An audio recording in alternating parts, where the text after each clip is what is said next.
Kesenian cepetan ini ya. Baik, kita ke Pak Bambang terlebih dahulu. Pak Bambang, kalau bicara tentang kesenian, masing-masing daerah pasti punya tradisinya masing-masing. Salah satunya di Kebumen yang khas ini adalah kesenian cepetan. Sudah kenal sejauh apa Bapak terhadap kesenian ini? Kalau nama cepetan sering dengar, Mbak. Tapi kalau penampilan belum, karena kita kadang poskonya di tempatnya Mas Teguh ini rumahnya perbatasan antara Kebumen dan Banjarnegara. Dulu beliau mantan lurah. Oh. Dan beliau ini pemerhati seni betul, kan di rumahnya alatnya lengkap dan sering dengar. Bahkan di tempat beliau ini beliau menciptakan kopi gemplong. Apa itu, Pak? Kopi yang ditumbuk oleh ibu-ibu yang sambil sholawatan. Kemudian diberi nama asu bileng ya. Asu babi celeng. Itu betul. Itu nanti yang bisa dijelaskan beliau. Yeah.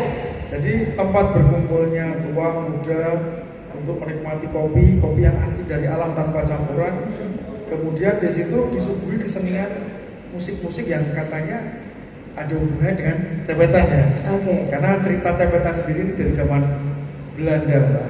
Jadi Belanda ini ketika orang mau ditangkap, nakut-nakuti Belandanya pakai cepetan itu kesurupan ya, kesurupan gitu. Jadi memang sedikit banyak unik, Mbak.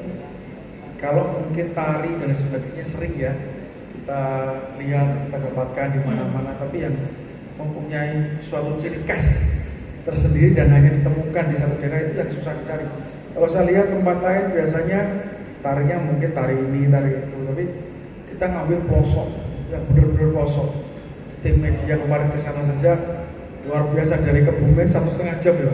Dari kota 1,5 jam. Dari kota 1,5 jam. Iya, dan jalannya luar biasa, Mbak, naik turun Mbak, sebagainya, dan bahkan itu pulangnya kita nyasar kemarin. Jadi habis megang mayat Nimang, punyanya beliau ternyata semua nyasar. Tapi ini suatu pengalaman bahwa di suatu daerah memang kita harus berperilaku sopan. Mungkin ada sesuatu yang salah, kita guyonan atau apa kadang salah yang tidak sengaja.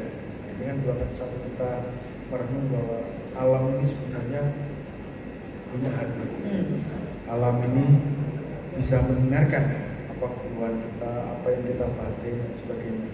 Sehingga dalam memperlakukan alam itu juga seperti memperlakukan teman, sahabat, bapak, ibu, atau bahkan orang yang kita hormati. Karena tanpa alam nggak akan ada kita.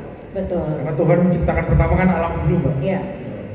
Kalau bukan ciptakan orang dulu baru mencari alam kan enggak. Nah, ini prosesnya panjang sehingga ada manusia di ini. Nah, ini mungkin dulu Indonesia dijajah, kemudian muncullah seni ini yang dulu bukan seni ya, Mas, itu memang tarian untuk mengusir ya. Mengusir atau menakuti lah. Sekarang dijadikan seni untuk membudidayakan. Mungkin jelaskan panjang lebar sama Mas Teguh. Baik, kita ke Pak Teguh ya. Pak Teguh, kalau berbicara tentang seni yang tadi, ini adalah salah satu yang khas dari Kebumen dan patut untuk diuri-uri terus seperti itu ya. Sebetulnya untuk kesenian cepetan ini eksistensinya hingga saat ini seperti apa, Pak Teguh? Ya, kalau untuk cepetan sendiri ini kan belum banyak Pak di Kebumen ini. Kebetulan ini ada cepetan yang langsung dari Watu Lawang dan ini sudah terdaftar di Dinas Kabupaten Kebumen.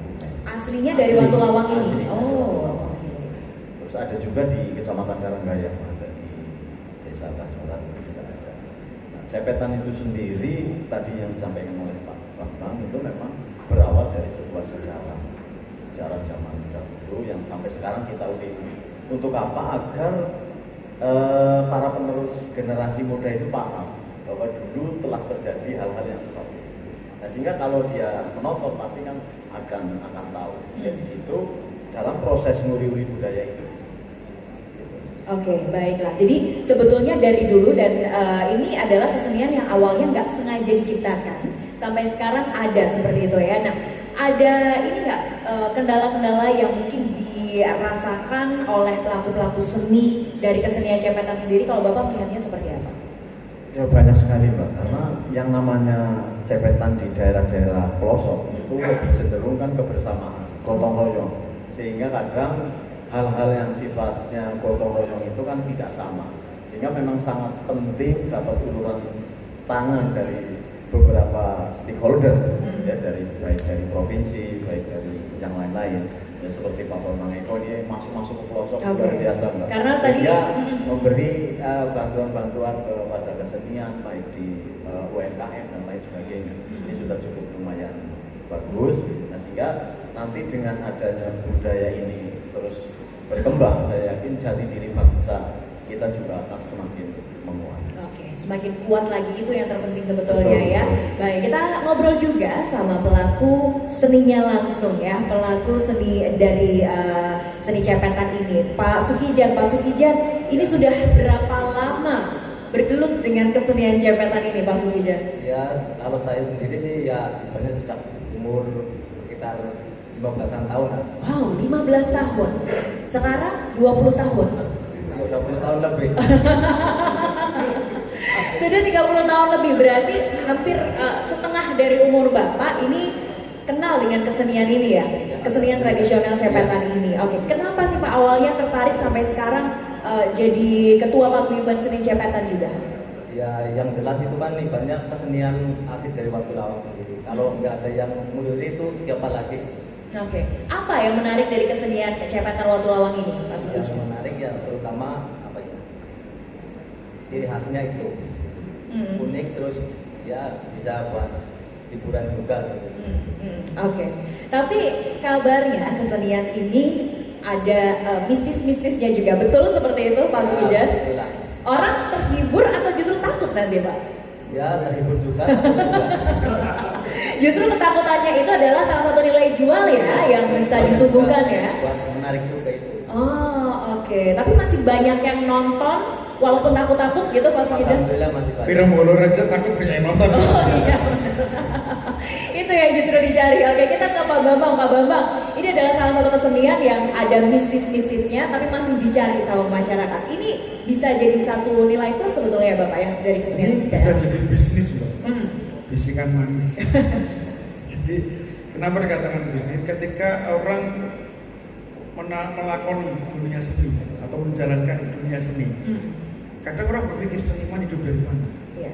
Seniman biarkan dengan seninya, mungkin daerah lain itu kalau memang beliau ini bisa kita angkat kan banyak sekali suruh tampil di mana-mana. Jadi bisa kita pamerkan, nanti kita akan sampaikan setelah dari sini juga kita sampaikan kepada diaspora provinsi untuk diajak ikut ke pameran tingkat dunia gitu.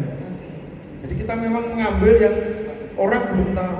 Saya cerita ke teman-teman saya, kita mau adakan acara cepetan, apa itu cepetan? Cepetan adanya Pak ya. Makanya datang aja, kalau belum kenal, belum tahu, nggak akan pasti komentar terus, coba datang. Nah setelah itu baru tahu bagaimana sistemnya. Mungkin dicoba nanti mbaknya disurupi mas, biar kesurupan. Oh jangan. Kalau saya suruh nari masih oke, kalau suruh kesurupan terima kasih loh. Jadi kesurupannya nanti nari mbak. Agak horor ya, baru awal loh ini loh ya. Baru Bisa sampai. dituju mbak. Bisa dituju. ke si A, si B, si C, yang kesurupan bisa. Oh gitu. Pak saya baik loh Pak. Oke, jadi keseniannya seperti itu. Tapi masyarakat justru takut-takut Pak nanti kalau nonton. Sebenarnya enggak sebenarnya. Kita banyak yang buat rumah hantu, nyatanya juga banyak laris. Iya. Ya kan, orang masuk naik mobil nonton masuk rumah hantu takut-takutin laris, bayarnya 200.000 satunya. Nah, ini bener-bener yang real kita datangkan dari alam Dari alam lain ya. Alam lain. Tapi setidaknya kita bisa tahu bahwa kebudayaan di Kebumen ini banyak sekali.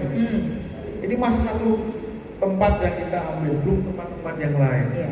Jadi ini bukan kebudayaan yang buatan, dalam artian buatan baru itu enggak.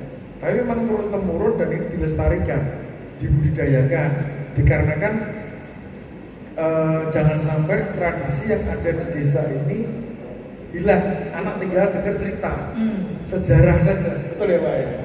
Nah ini anak harus tahu juga, karena ini pelaku seni, ini bukan seni saja, ada sejarahnya. Kenapa? Orang tahu, anak kecil tahu keris kan dari cerita TV-TV itu. Iya. Tapi kan tidak tahu keris itu seperti apa. Sama, cepetan orang tahu ebek, apa namanya kuda lumping, jarang kepang, jatilan. Itu kan paling jarang yang melihat secara langsung karena di kota-kota. Coba orang bertanya, kamu senang lihat ebek atau senang lihat drama Korea? Drakor. Kecil-kecil lihat drama Korea, Mbak. Betul. Ya kan? Nah, karena kita coba sekarang kita mainkan, kita viralkan, ternyata ada kesenian yang unik. Nah, ini bagaimana viralkan, tugasnya dari media, tugas dari kita, bukan hanya mereka tanya kenal sama tokoh seni atau tidak di daerah sini, satu daerah aja nggak kenal, artis Korea malah kenal, gitu. Jadi kita coba menampilkan, memunculkan tokoh-tokoh. Jadi kita bersyukur masih ada yang nguri-nguri, bersyukur, Pak. Ya. Bersyukur juga kita masih banyak yang mau peduli terhadap kesenian-kesenian tradisional. Dan Mas Teguh ini tiap hari Mbak coba datang ke rumahnya, auranya mistis. Oh, auranya mistis. Iya. Depan rumahnya itu bambu-bambu. Terus kemudian masuk tuh batu-batu alam yang bagus-bagus. Ada semua. Di situ dari mulai baju zaman penjajahan Jepang ada ya, Mas. Penjajahan Jepang sampai gamelan kuno sampai ada semua, Pak.